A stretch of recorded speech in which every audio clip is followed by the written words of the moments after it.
Lillah. Bagaimana ya supaya hidup lebih baik di era modern? Masya Allah ya. Nah kita akan lihat ini cuplikan viral pejabat Cianjur pamer uang dan perhiasan di medsos. Yuk kita lihat. Viral seorang pejabat di PDAM Tirta Mukti Kabupaten Cianjur memamerkan sejumlah uang dan perhiasan di media sosial.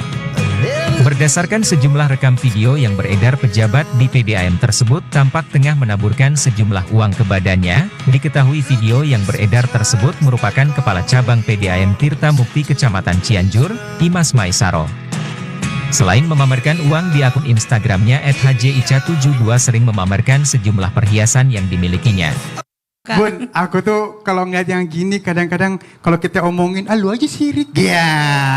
Sirik tanda tak mampu. Gak diomongin, mau diingetin, tapi gregetan mulutnya. Nah ini gimana sih kita menyikapi kalau misalnya kita punya harta, terus ya namanya niat kan semua di dalam hati. Bagaimana kita menyikapi dan bagaimana orang itu menyikapi hartanya, silakan. Baik, terima kasih Bang Jenal, subhanallah. Bunda yang tercinta, bismillahirrahmanirrahim. Alhamdulillahirrabbilalamin, salatan wassalaman ala rasulillah wa ala alihi wa sahbihi wa mawala. Ketika kita melakukan perbuatan yang tadi kita tonton, yang tadi kita lihat, maka kita satu, ini orang seperti apa ya, ibu ini maksudnya apa? Ban begitu ya. Ada dua niat. Pertama, kalau niatnya ingin memotivasi orang agar hidup ini lebih baik, orang udah punya ini, orang udah punya itu. Semakin kita ingin bekerja keras, ingin menjadi orang yang sukses, ingin menjadi orang yang berhasil, mungkin kalau niatnya untuk memotivasi, ya boleh-boleh aja. Tetapi kalau sudah di dalam hati niatnya untuk pamer, ingin dilihat orang, ingin dipuji oleh orang lain, itu namanya riya. Allah kan sudah berfirman dalam surah Al-Ma'un, alladzina hum yura'una wa yamna'unal ma'un. Jadi kita jangan sampai ditegur, diperingatkan oleh Allah, termasuk pendusta agama, termasuk orang-orang yang tidak dicintai oleh Allah, apabila kita memamer-mamerkan niatnya untuk dipuji oleh orang lain. Yang terbaik adalah carilah pujian kepada Allah. Artinya kalau kita pernah mendengar carmuk, jangan sama manusia. Kalau orang selalu ingin mencari pujian manusia, ketika orang tidak memuji, kecewa, betul nggak? Apa-apa pengen dipuji, saya pakai baju ini, hei cantik tidak, bagus tidak. Walau tidak berbicara, tetapi kita tahu niat kita ingin dipuji oleh orang lain, Allah sudah mencatat bahwa kamu itu tidak baik seperti itu. Tengoklah di belakang kita, masih banyak fakir miskin, masih banyak kaum duafa, masih banyak orang-orang yang membutuhkan dan juga yatim piatu. Yang lebih baik kalau kita punya rezeki, berbagilah dengan mereka. Betul nggak Bu? Maksudnya apa? Nah ini dengan mengaji di Islam itu indah, ini agar kita mengambil hikmahnya, agar kita jangan seperti itu. Kalau punya kekayaan, simpan saja, tidak usah kita diumbar lah. Ya itu kan punya saya, betul. Tetapi tengoklah, ada orang yang kurang beruntung dibandingkan dengan kita. Sehebat-hebatnya kita di luaran, sehebat-hebatnya kita, sekaya-kayanya, tetap aja di mata Allah itu yang Allah menilai adalah inna akramakum indallahi atqakum. Kita harus malu kepada Allah karena yang kita miliki adalah milik Allah. Jangan pernah kita merasa memiliki apa yang kita miliki, apalagi dipertontonkan. Itu sama saja dengan mengedukasi orang-orang. Yuk kalau ada yang mau seperti saya, boleh-boleh saja. Nah inilah akhlak jaga. Kasihan orang-orang yang melihat bisa jadi melamun. Aduh gimana caranya ya, saya pengen seperti itu, gimana ya. Bisa jadi dengan melihat tontonan seperti itu, setan membisikkan. Betul apa tidak? Nah tuh orang udah punya itu, tuh punya itu, akhirnya bisa berbuat yang tidak baik. Nggak apa-apa sekali-kali mah berbuat nggak apa-apa, ini itu setan lebih hebat. Dan kalau sampai kita terjerumus ke dalam bujukan setan, maka kita akan menjadi orang yang rugi. Rugi diri sendiri, rugi keluarga, rugi orang lain juga, betul apa enggak? Nah lebih baik kita jadi orang yang tawadu, orang yang sederhana. Banyak orang yang memiliki banyak kekayaan gak gitu-gitu amat juga. Sebagai bentuk syukur, betul boleh. Fa'amma bini'mati rabbika fahaddis. Maka kalau kita mendapatkan rezeki nikmat dari Allah, boleh kita menyebut-nyebutnya, tapi dalam waktu yang tepat, di momen yang tepat. Iya benar banget. Baik, sekarang kita masuk ke dalam segmen Tanya Dong Ustadz. Kami semua tanya dong Ustadz. Oke, siapa yang mau nanya? Yang di rumah. Ntar dulu, jangan nanya ya. Buat yang di sini dulu. Ya, siapa yang mau nanya? Oh iya. Enggak. Sini dulu nih. Iya, baik yang sini dulu ya. Baik, Ibu silakan langsung hopeless ya. Dibilang di rumah. Baik. Assalamualaikum warahmatullahi wabarakatuh. Waalaikumsalam warahmatullahi wabarakatuh. Perkenalkan, nama saya Teh Elis ya. Kalau Teh di Elis. Tasik Teteh ya. Iya. Dari Majelis Taklim Al Furqon Kota Tasikmalaya. Tepuk tangan dulu yuk. Oh, silakan Teh Saya Elis. mau bertanya kepada Ustadz Maulana. Ustadz Maulana. Baik. Hei. Iya. Tanya dong Ustadz. Iya. Begini Ustadz. Ya, Teh Elis. Iya.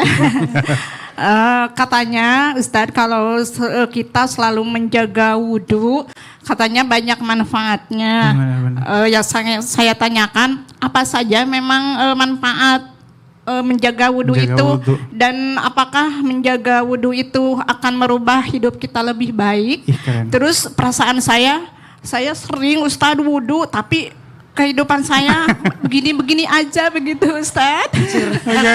Terima kasih Ustadz. Wassalamualaikum warahmatullahi warahmatullahi wabarakatuh. warahmatullahi wabarakatuh. Di era modern ya orang wudhu, jagain wudhu udah jarang banget, Pak.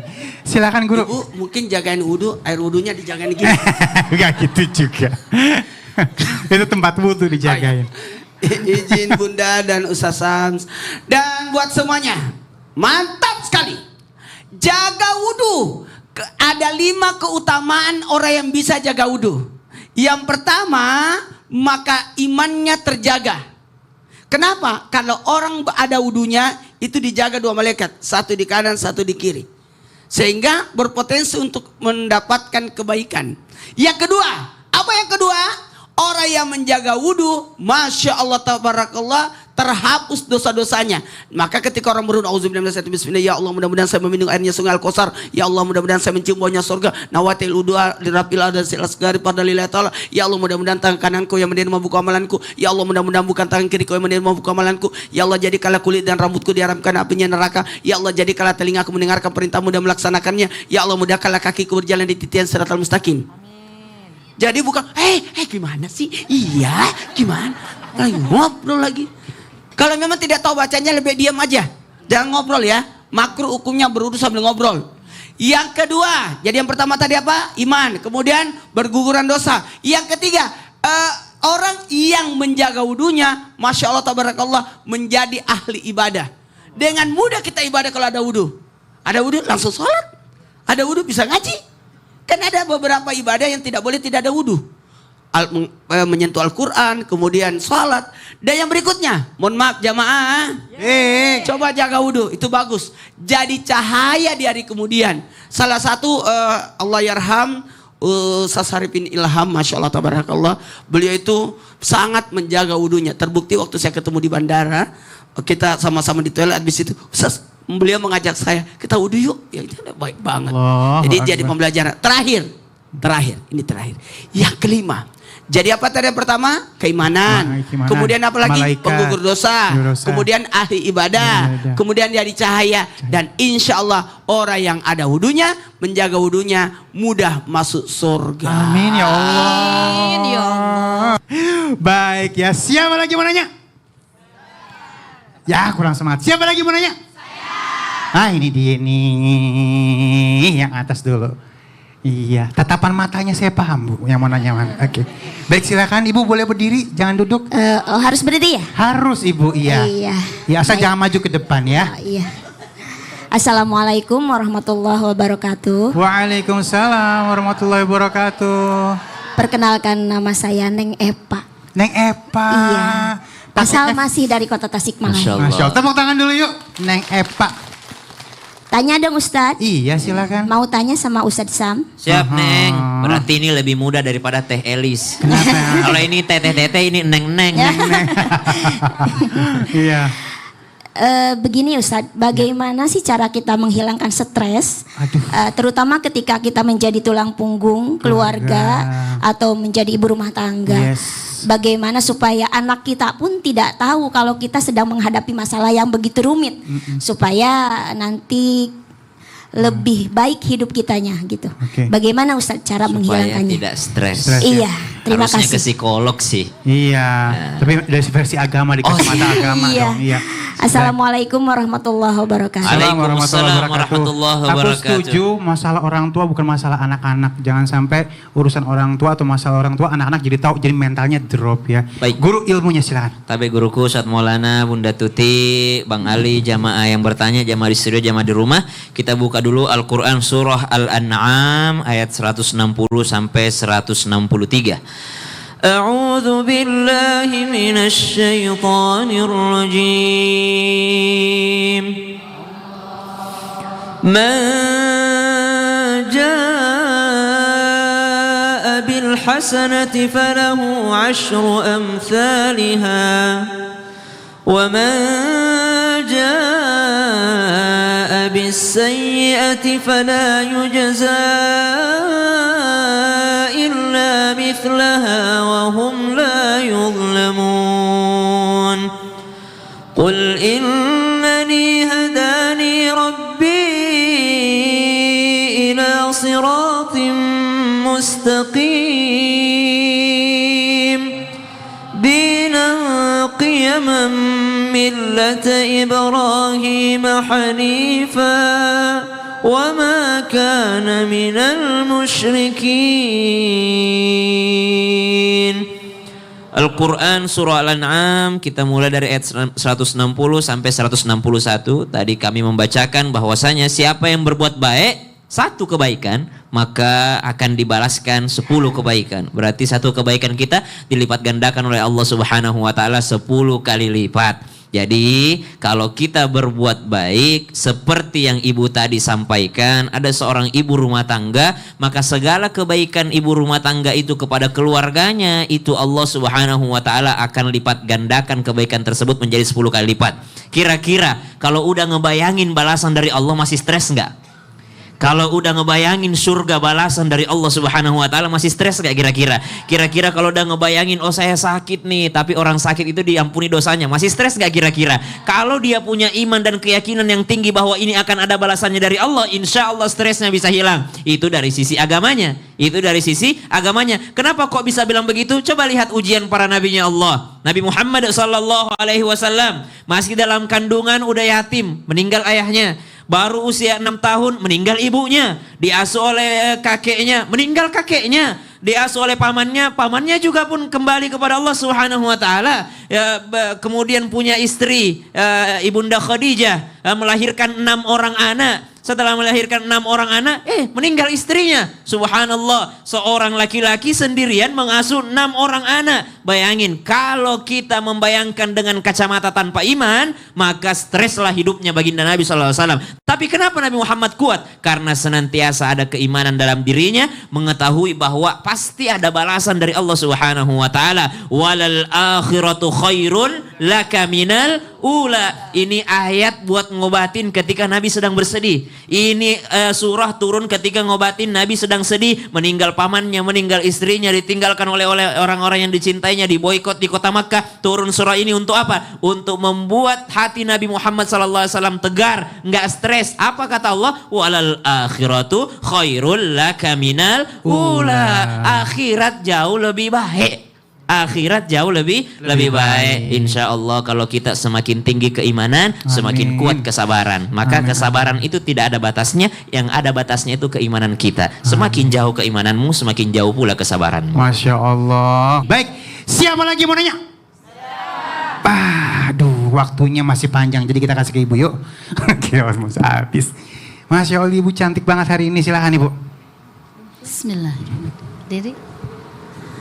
Assalamualaikum warahmatullahi wabarakatuh. Waalaikumsalam warahmatullahi wabarakatuh. Saya dari Jamaah Taman Sari Tasikmalaya. Tanyain dong Ustadz. Iya. Tanyain ke siapa, Bu? Nanya ke Tanyain, siapa? San. Mau ditanya. Tanyain, San. Ibu mau nanya sama Maksudnya siapa? Bukan Mau. tanyain, maksudnya dia mau nanya. Ya, mau nanya sama siapa? Mau bertanya sama Bunda Tuti. Oh silakan. Baik saya yang maju berarti. Mangga Ibu. Apa mau bertanyanya Bunda silakan. Iya. Ya. Katanya Bun, Iya. kalau sudah rajin sholat duhanya itu lebih baik dan pahalanya berlimpah. Ya, amin. Tapi masih ada juga orang hidupnya yang gitu-gitu aja. Sholatnya, Rajin. duhanya rajin, sholatnya yang 5 waktu udah sama juga rajin. Apa itu masih ada kesalahannya dan kekurangannya Masya dari sholatannya? Allah. Iya sama sholat 5 waktunya. Baik, siap. Terima kasih Bu. Sama-sama Ibu. Ibu siapa namanya? Bu Eti. Ibu Eti Oke. Teteh, Neng, Ibu. Iya. Inilah Udah kalau orang Sunda tuh bercucu, teteh. iya. Baik, bismillahirrahmanirrahim. Assalamualaikum udah. Assalamualaikum masih ada. warahmatullahi Masih ada? Tuh. Wabarakatuh. Iya, Ya masih ada ya, kurang ya lupa ya. Assalamualaikum warahmatullahi wabarakatuh. Waalaikumsalam warahmatullahi wabarakatuh. Subhanallah. Jadi kalau kita sudah bertemu dengan ibu di atas usia ya seperti mamanya Bunda ini, jangan sampai kita itu aduh ibu kok lama bicaranya. Memang faktor usia itu terkadang memperlambat pembicaraan ya. Subhanallah, makanya ini ada Islam itu indah, saking senang kata ingin bertanya. Jamaah dimanapun berada yang dimuliakan Allah SWT, para guru-guru dimanapun berada, mohon izin mudah-mudahan kita ini mengaji meningkatkan ibadah kita kepada Allah, kualitas ibadah kita kepada Allah.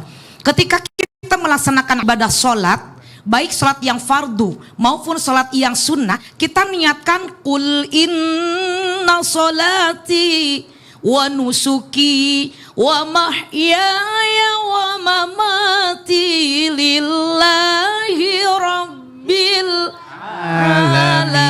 alamin. Katakanlah bahwa sesungguhnya sholatku, ibadahku, hidupku dan matiku tidak ada lain, kita pasrahkan semuanya kepada Allah Subhanahu wa ta'ala. Allah perintahkan kepada kita sholat, sholatlah. Di dalam Al-Quran, perintah Allah yang selalu bergandeng, pertama, ati'ullaha wa ati'ur rasul, aqimus sholata wa atuz zakah, anishkurli wali walidaika. Dan ketika kita sholat, melaksanakan perintah Allah berarti kita menunjukkan kepada Allah ketaatan kita. Dan kalau hamba sudah taat kepada Allah, Allah ridho insya Allah. Karena sholat itu adalah definisinya menyerahkan diri kita kepada Allah. Berdoa. Dalam sholat itu untayan kata yang kita lantunkan. Dari mulai kita niat, berdiri, takbiratul ihram, sampai kita melaksanakan salam, selesai sholat kita, maka kita ikhlas kepada Allah. Apapun yang Allah berikan kita terima. Jangan sampai kita mengatur Allah dan memaksa Allah.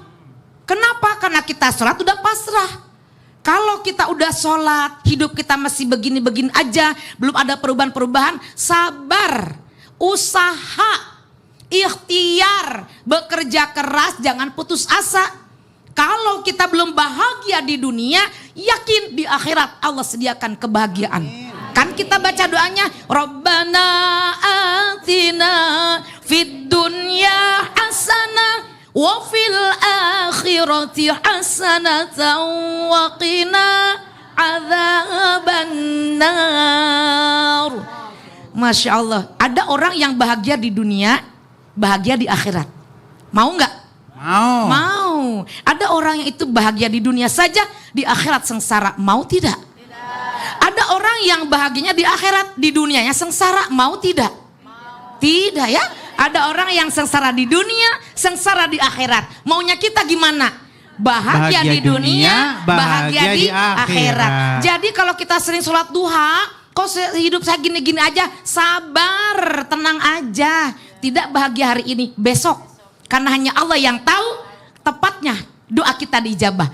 Kehidupan kita itu tidak dilihat daripada materi saja Bunda. dengan sholat duha, Allah berikan rezeki kita, sehat itu sudah rezeki. Amin. Banyak uang, sakit-sakitan terus punten, tidak Ya. bisa merasakan kenikmatan. Ya. Masya Allah, Ya kan Allah. gak rezeki. Baik, kenapa Ibu? Ada yang mau nanya lagi? Oh, dari tadi kusak-kusuk aja. Oh iya, sini. Iya, saya samperin dah nih, masih ada mic ini. Iya, boleh berdiri Bu? Iya, saya yang duduk ya. Enggak. Namanya siapa? Daripada nanti marah-marah. Nama saya Assalamualaikum. Assalamualaikum namanya. Assalamualaikum. Ibu, assalamualaikum. Waalaikumsalam warahmatullahi wabarakatuh. Iya, maafin. Namanya siapa? Ih, saya tadi lihat-lihat Bang Ali. Kemana Bang Ali? Bang Ali, saya mau nanya dari tadi. Ibu jangan ada belakang. Dari tadi mau Itu nanya. nutupin kamera saya. Iya, di sini. Iya. Ya udah nanya. Karena ini pertanyaannya penting banget. Iya, mau nanya apa Udah nggak pentingnya? sabar. Iya, udah nanya sekarang. Iya. Iya, nanya deh. Iya. Tapi perkenalkan dulu ya. Iya, emang dari tadi kan disuruh. Iya. Gimana kalau ibu nanyanya setelah yang satu ini? Iya. Jamaah. Alhamdulillah. Biar lebih rileks, lebih tenang ya. Aduh.